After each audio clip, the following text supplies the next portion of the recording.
Jessa, malakas na bulalas ni Bindang nang mamukaan ang babaeng inaawat ni Javier, talagang susugurin na niya ang entablado, aawatin ulit siya ni Cielo kaya inunahan na niya ito. Huwag mo akong awatin Cielo dahil hindi ako magpapaawat, anang ni Bindang para bitiwan siya nito. Okay, go, bitaw ni Cielo sa kanya, nako, awatin mo ako Cielo, awatin mo ako Cielo, baka pati kilay ng malanding babae na yan ay magupit ko, anang ni Bindang. Naloka si Cielo sa arte-artehan niya, napapailing siya rito. Sige na, pumunta ka na, sulsol niya rito, malalaki ang hakbang ni Bindang hanggang marating ang entablado. Nagulat si Javier sa biglaang pagdating ng hindi inaasahang babae, bigla siya nitong niyakap at hinalikan, hindi siya nakahumas sa mapangahas na ginawa ni Jessa, napatingin siya agad kay Bindang habang inilalayo ang babae. Nakanganga ito at nangaakit ang mga mata. Jessa, what are you doing here? Hindi mapigil ang tanong sa lasing na babae. Ngumisi ito sa kapilit siyang niyayakap.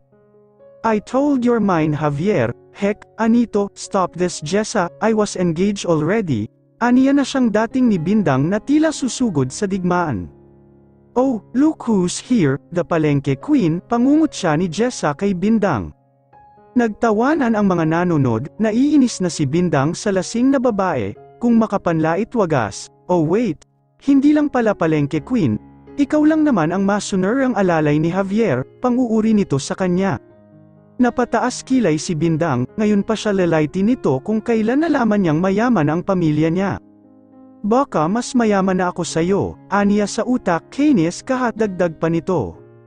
Oh look who's here, the Kanto princess, hindi maipagkakaila na galing sa kanto, nakipagtuma pa yata sa mga chismosa o mga kanto boys, sagot sa pasaring kay Jessa na ginaya pa ang sinabi nito. Muling nagtawanan ang mga nanonood na tila hinihintay ang susunod nilang punchline sasabihin. Ang bar na kinalalagyan ay parang naging KTV bar, sina Bindang at Jessa ang stand-up comedian sa gabing iyon. Abay ginagalit mo ata ako ha, buwisit na bigwas ni Jessa. Hindi naman, iniinis lang, napangisi si Bindang sa reaksyon ng kausap, kaya mas iinisin pa ito kahit sinabihan na siya ni Javier na huwag patulan.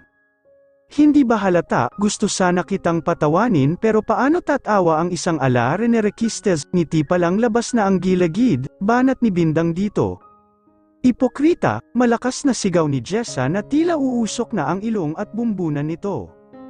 Impok-pokrita ka rin, balikot siya rito. Napalingon si Bindang kay Cielo, halos salo-salo nito ang tiyan sa katatawa.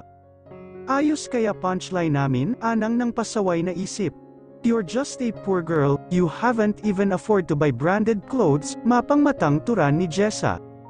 Napangiti siya ng mapaklarito, mabilis na hinagilap ang tatak ng damit, nagningning ang mata nang makitang tatak ng isang sikat na brand ng clothing line. Yun lang galing UK as in ukay-ukay, grabe ka naman makapanlait. Damit ko dikis, pants ko, jag, ano, may angal ka. Taas kilay niyang tanong sa mapanuri rin ang mata. Fake, bulalas nito, baka yang mukha mo ang fake, inis na sagot niya. Muling nagtawanan ang mga naroroon, tila nanood ng comedy show. Baka gusto mo pang malaman ang tatak ng bra at underwear ko panghahamon pa kay Jessa. Sigabong tawanan ng mga taong naroroon sa bulwagan, hindi na mapigilan ni Javier ang sagupahan ng dalawang babae, maging ang mga kabanda niya ay tawang-tawa sa banatan ng mga salita ng mga ito. I don't care kung anong tatak ng bra at underwear mo, inis na ininaturan ni Jessa na tila nahimasmasan. Javier is mine, he's my fiancé, so, stop after him, I don't have any plans to share him with you, malumanay naturan ni Bindang. Napangiti si Javier sa narinig, nag-improve na ang English spoken dollar ni Bindang, hindi na pilipit at pinipilit dahil she spoke well. Nakita na lang nilang nagmarcha si Jessa upang lisanin ang establishmentong kinaroroonan, nagdiwang si Bindang dahil batid niyang nainis si Jessa kaya umalis na ito. Palakpakan ang mga tao na animoy nasa isang comedy bar, linubos-lubos na ni Bindang ang kahangalang ginawa kaya pati pagbaw ay kinarer na niya. At nagsimula na ring tumugtog ang banda ni Javier na naudlot sa pagdating ni Jessa. Look into my eyes, you will see what you mean to me. Search your heart, search your soul when you find me there. You'll search no more, bungad na kanta ni Javier habang hawak-hawak ang kamay niya. Karamihan sa naroon ay kinikilig na sa tagpong nakikita sa entablado. Don't tell me it's not worth trying, for you can't tell me it's not worth dying for. Everything I do it for. Titig na titig sa kanya si Javier habang kinakanta ang bawat letra sa kantang inaawit.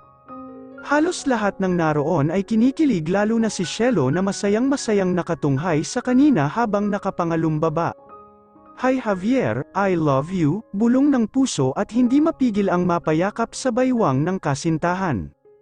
Matapos noon ay inihatid siya ni Javier sa mesang kinaroroonan ni Cielo.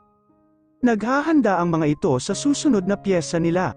Nang marinig ang pagtipa ng gitara ay kapwa na pangiti sila Cielo at Bindang. Really thought that I could live without you, really thought that I could make it on my own, sent you away, yeah, I said I didn't need you. I let you go, I let you go, I let you go, now I am so lost without you. Now you're not here and now, malamyos na kanta ni Javier. Sa kabila noon ay muling nagwala ang mga kababaihan at mga baklang naroroon. Nakapikit si Bindang habang ngiting-ngiti naman si Cielo.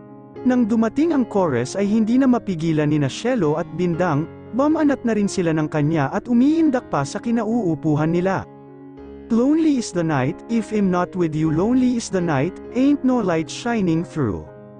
Till you're in my arms, till you're here by my side. Masayang-masaya sina Cielo at Bindang, talaga namang nakaka-in-love si Javier lalo na kapag nakanta ito. Lonely is the night, pagtatapos ni Javier sa kanya, na nakaturo pa kay Bindang sabay kindat. Ay, ang sweet, sana all, hilalas ni Cielo. Matapos ng tatlong kanta ang banda ay linisan na nila ang lugar, mag-aalas 12 na kasi at may pasok pa si Cielo kinabukasan. Habang lula ng sasakyan ay naalala ni Cielo ang takdang aralin niya.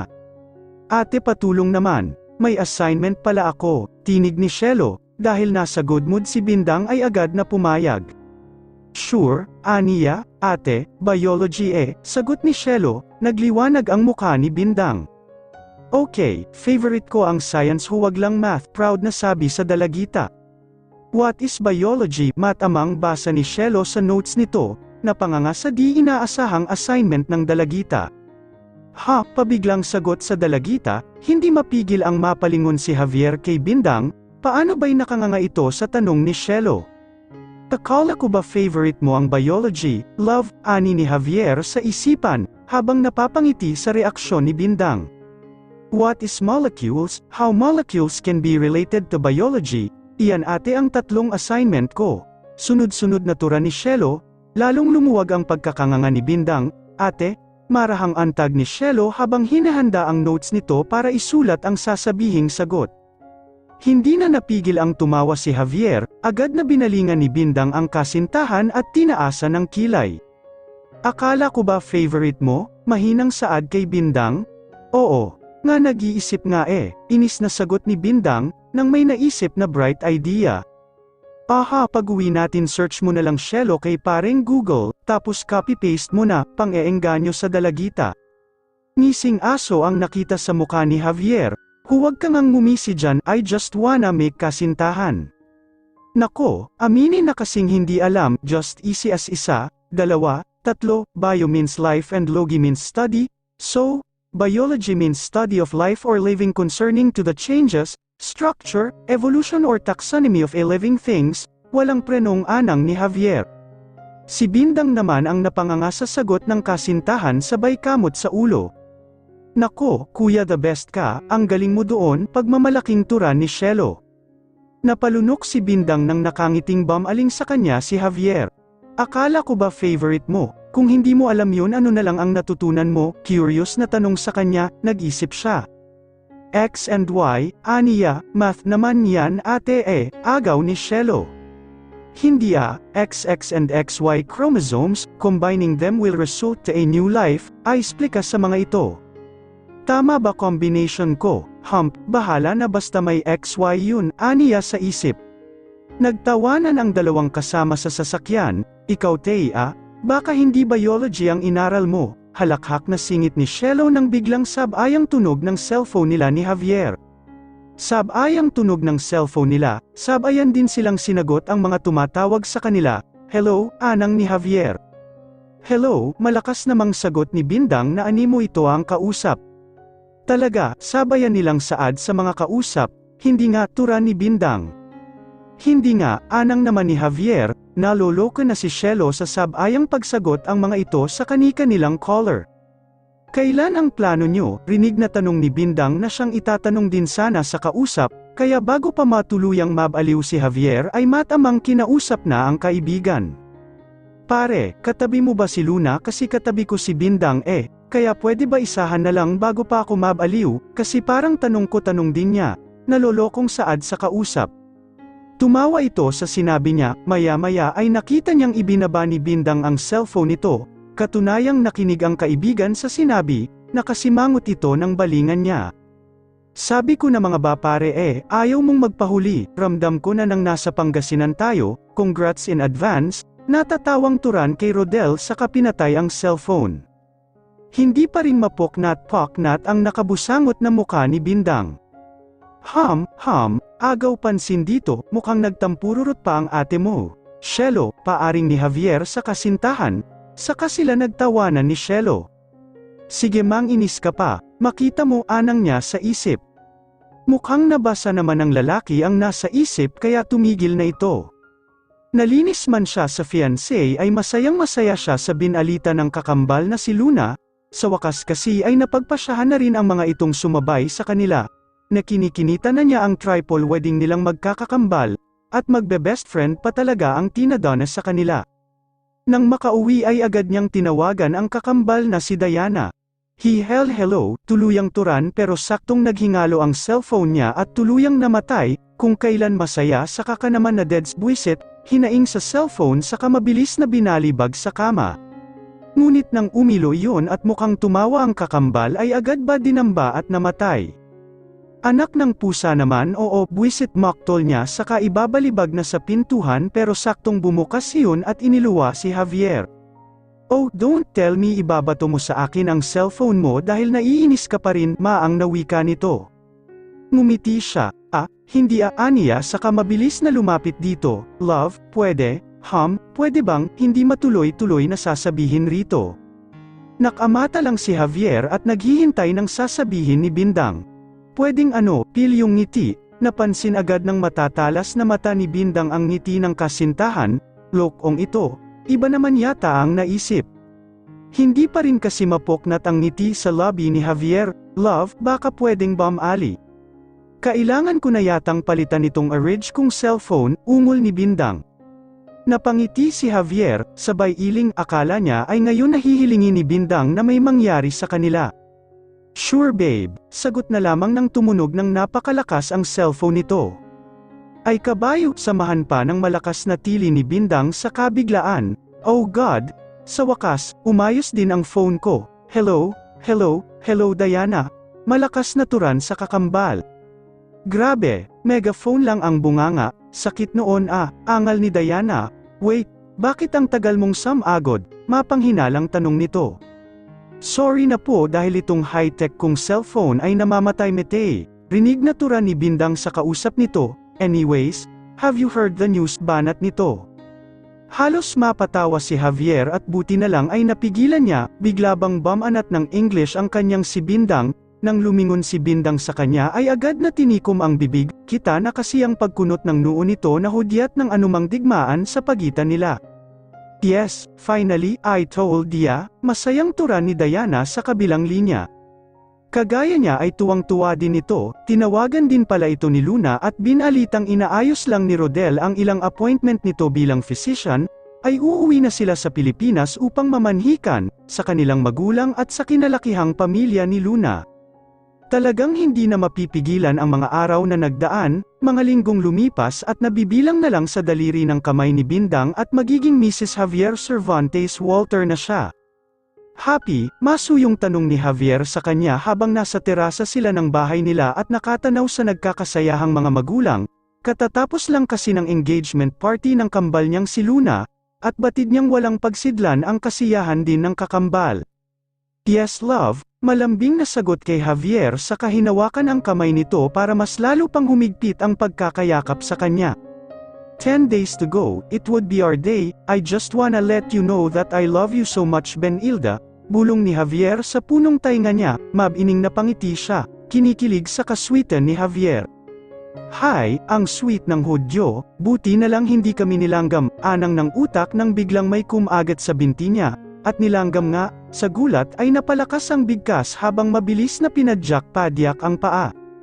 Araay ko, love may kumagat sa paa ko, aniya sa lalaki upang luwangan ito o tuluyang bitawan para masuring mabuti ang binti, naramdaman niya ang pag-akyat sa binti nito ang pangahas na insekto, hindi mo ari kung langgam pa o ano.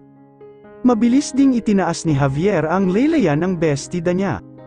Ako na, awat nito sa kanya, mabilis nitong siniyasat ang paa niya, umakyat nasa legs ko na, natitilihang sebad ni Bindang sa lalaki habang hindi mapakali.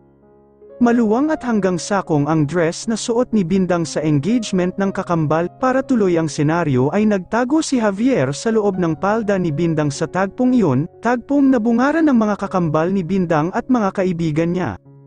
Ano, nakita mo ba? Tanong ni Bindang sa kasintahang nakasuot sa loob ng palda. Wait, saglit lang malapit na, huwag kang malikot, hindi ako makapag-concentrate, sagot naman ni Javier sa kasintahan na panay ang padyak. Napapantastikuhan ang mga taong naroroon at nakatingin sa ginagawa ng magkasintahan. Bilasan mo naman bago pa mawala, anang ni Bindang. Saglit lang makapit ayaw kong masaktan ka, anang naman ni Javier. Malaki ba? Maya-maya ay tanong ni Bindang tukoy sa insektong kumagat sa kanya. Hindi naman love, sagot naman ni Javier, bilasan mo na baka mamaya may makakita pa sa atin, bilis, hawakan mo na at pisilin. Natitilihan pa ring sagot ni Bindang habang ramdam din ang kamay ng lalaki sa gitnang hita niya. Buti na lang pala at naka-cycling siya, mahirap na baka manganib ang bataan, guguho pag nagkataon. Baka pati ang bulkang mayon, pumutok nang wala sa oras. Patuloy lang na nakamasid ang dalawang pares sa ginagawa ng magkasintahan, nakangisi na ang dalawang lalaki, maging ang dalawang kambal ay napapantastikuhan sa pinaggagawa ng dalawang tinitingnan. Masyadong tuon ang pansin ng mga ito sa ginagawa, kaya hindi napansin ang presensya nila. Lalaki, immoral, bastos, busabos, bakulaw, impakto, anong ginagawa mo sa anak ko? Dumadagundong at malakas na boses ng papa nila. Halos sabayan silang napalingon sa gawing likuran nila, maging si Bindang ay naagaw ang pansin, at mabilis na napalingon sa papasugod ng ama, nasa loob pa kasi ng laylayan ng dress niya si Javier. Mabilis na hinablot ang ama ni Javier na kanina na yata nanginginig, dahil sa takot nang marinig ang boses ng ama. Napatayo si Javier habang hawak-hawak ang isang insekto. Anong ginagawa mo? Lalaki ka? Galit na tanong ng abogado, napalunok si Javier sa uri ng tingin nito. Papa, wala po kaming ginagawang masama, tanggol sa sarili ni Javier kahit halos manginig ang laman. Baka dahil sa insekto ay hindi pa matuloy ang kasal nila ni Bindang. Tinanggal ko lang po ito sa hita ni Bindang, sagot niya sa matanda. Mukhang iba ang ginagawa niyo kasi, ngiting sebad ni Diana, habang nakangisi naman ang iba pang naroroon. Mukhang may something kasi pilyang tura naman ni Luna. Ano namang something na yan hirit ng ama sa narinig. At kayong mga lalaki, off-limit muna ang mga anak ko habang hindi pa kayo kinakasal, maliwanag, malakas na anang ng matanda, walang nekaimik sa mga lalaki. Maliwanag ba? Pag-uulit nito na halos sabayang sagot nila? Sir, yes sir, sagot na animoy nasa isang platon ng military, natawa ang abogado sa inasal ng mga mamanugangin. Ganyan, dapat marunong kayong rumespeto, istriktong turan sa mga ito. Okay, handa na ha, anito sa mga mamanugangin, mabilis namang umayos ng tayo ang tatlong lalaki at nakahilera. Harap sa kanan, nautos ulit ng ama na animoy siya ang leader ng mga kadete, sabayang harap sa kanan naman ang mga ito. Hindi malaman ng tatlong kambal kung matatawa o maiinis sa pinaggagawa ng ama sa kanilang mga mapapangasawa. Harap sa kanan harap, tinig ulit ng ama, masunurin pa rin ang tatlong lalaki, nakaharap na sila sa sliding door papasok sa bahay para lisanin ang lugar kung saan ang triplets. Nagsimulang magbilang ang kanyang ama. 1, 2, 3, aniya habang nagmamarcha ang mga ito papaalis. Tawang-tawa na lamang ang tatlong magkakambal sa ginagawa ng apat na lalaki. Si Papa talaga, oo, anang ni Diana, hindi na nagbago. Dagdag pa nito, humalakhak din sina Luna at Bindang. Maya-maya ay nakarinig sila ng sunod-sunod na lagabog mula sa loob ng bahay, kung saan pumasok ang mga lalaki. Mabilis silang nagtingin ng tatlo, saka napaisip kung ano ang pinagawa ng ama, at kung bakit may lumagabog. Mabilis silang napasugod sa loob at nanlalaki ang matang